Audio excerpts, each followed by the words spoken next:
As we have often said, just because you can observe it doesn't mean you're in that reality. And just because you can observe it doesn't mean that it affects you, because you're the one that decides what affects you with your belief system. The very idea that you're worried that you might, as you say, get sucked into it is part of the negative vibrational energy that a negative reality would want you to buy into. So the idea is, don't buy into the idea that an observation is an automatic entrainment.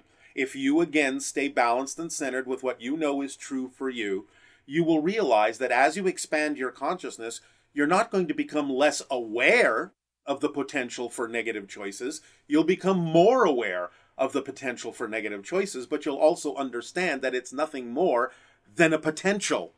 It doesn't affect you until you actually choose it. Now, if you feel like you're out of touch with your belief systems, that many of the fear-based belief systems within you are unconscious, and that those unconscious beliefs may in some way get you to choose those negative things without you knowing what you're doing, well, again, remember that if you're constantly checking in with yourself, then you will course correct as you go.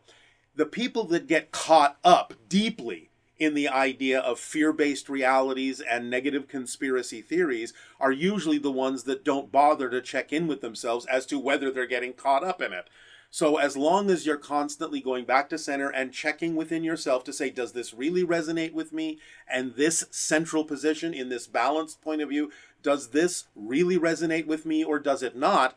As long as you keep checking in, you will course correct. You will make decisions then that won't matter what it is you're seeing. You will know whether it fits you or not more clearly by coming from that balanced state and by constantly checking yourself to make sure that you are course correcting. Again, the people that simply fall, as you say, head over heels or hook, line, and sinker into things that are not necessarily in alignment with who they truly are, never really stop to bother and check themselves to see whether or not they're going too far in one direction or another. But everything contains positive and negative energy on every level. So as you expand, you'll become more aware of the negative as well as the positive, but you'll also become more aware that you can choose what you prefer without invalidating what you don't.